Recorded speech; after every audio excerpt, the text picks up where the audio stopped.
Going back to the win on Sunday at Mile High against the Denver Broncos, it was good to see the Eagles seemingly really hit on all cylinders between the three phases of this football game.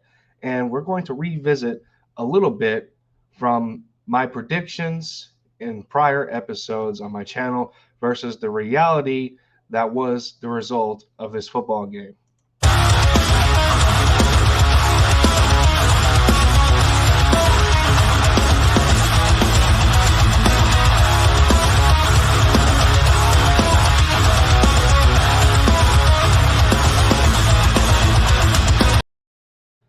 What is up, everybody, Bird Brothers and Bird Sisters?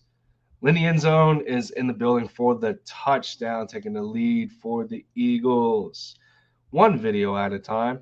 And last time I made a video, it was a different background, obviously. As y'all know, up to this point, finally in a home. And so if y'all would not mind in excusing the bit of the some of the background clutter that we got going on. But eventually I will get myself set up a little bit better. But as we get into this, if y'all are new to the diversity of fandom that I bring to the table, love to have you a part of the End Zone fam. And the easiest way to achieve that is a subscription. Like button is there as well for the algorithm of YouTube. It helps my channel out to get the content out there to further Eagles fans, Mavs fans, and Braves fans, because I made sure I let my fandom know over on Twitter when the Braves won the World Series, and I know it still leaves a sour taste in some of the Phillies fans' mouths, but it is what it is. But without further ado, let's get into this here. That was a convincing victory to me. Eagles taking care of business 30-13 on the road. And who would have thought the Eagles have a better road record than they do a home record? I don't think we won a game at home yet. A lot of us are hoping that changes this week against the New Orleans Saints. They're coming to the link once again in back-to-back seasons. With focusing on that and getting into this victory here, Eagles being 4-2 on the road, they kept their aggression going, throughout this game. They made sure to continue to establish the run that was giving them success in prior games. Albeit the Detroit Lions, but still, we just seen the Pittsburgh Steelers, granted without Ben Roethlisberger. Mason Rudolph was, I believe, the quarterback still, and they've had success with Rudolph. But, nonetheless, we just seen the Steelers tie in 16-16 against the Detroit Lions as we just blew them out, scoring in excess of 40 points. So, the Eagles do have something here, and it's positive. I loved, Sirianni's game plan was, it wasn't, it wasn't perfect, and we can't continue to ask for perfection, obviously, because this is part of the growing pains. This is a part of the process that they got going on here.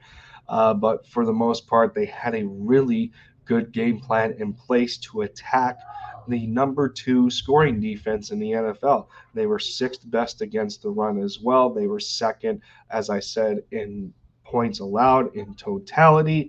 So this Broncos defense wasn't a pushover, and the Eagles took care of business. Now, in prior episodes on my channel, as I was explaining a little bit in the intro to this video, I had 2 episodes on of a new series that I have called Touchdown Talk, where I had JC Eagles Talk on, as well as the Philly Sports Talk podcast. Shout out to them too, again, for volunteering to be a guest for my new show. And with that said, I remember assessing both the offensive and defensive side of the football, and I came to a pretty similar conclusion to both, that this was going to be a game based on how well the trenches play for the Eagles between the offensive and defensive line. Offensive line did their job, despite a scare with Jason Kelce. I think Landon Dickerson got banged up, but the two of them were able to come back in and stick it out, and they were okay. Glad to see there. They did a phenomenal job, and as well as the defensive line was showing up as well. Yeah, they didn't. They did just enough to put Teddy Bridgewater in some cases of duress. They were able to get to him, like I said, frequently enough to get him off of his game a little bit, forcing throws. When we ended up pulling away, and we made that Broncos offense one-dimensional. They had no choice; they couldn't run the football anymore. Whether it was good plays on special teams with the blocked field goal by Kayvon Wallace, or the strip fumble by Davion Taylor on that crucial 4th and 1. All three phases showed up when we needed them to, and that's one thing us Eagles fans are used to. Especially in those critical moments when we need a stop, when we need something from this team, they get it done most of the time. Now, of course, Jonathan Gannon is not let off the hook after this game, but you have to give the man credit for continuing to try, and I do understand that there were some plays, there was some plays out there that were pretty hideous, and they let another no-name tight end come wide open in the middle of the field again. It was like him on a shallow cross or something going across the middle.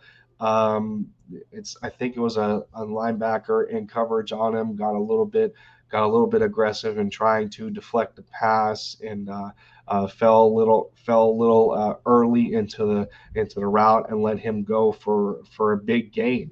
And whether it was that or soft coverage at times, and yeah, it still exists, and I don't think it's going to necessarily go away anytime soon.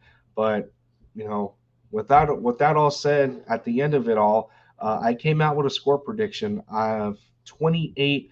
I want to say it was 28-17, if my memory doesn't fail me there. I thought the Eagles were capable of scoring at least 25 to 30 points. They managed that, and I felt that they would hold the Broncos under 20, and they managed that. So my prediction was pretty close to the outcome, and I'm happy either way.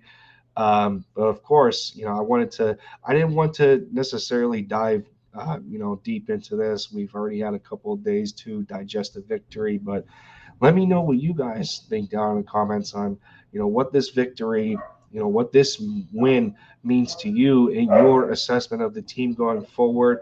We're currently still fighting for a wild card spot in the playoffs. We have the third easiest remaining schedule left to be able to maybe accomplish getting a first playoff appearance for some of these coaches on this roster, and for some of these rookie players, and for some players left over from the previous rookie class.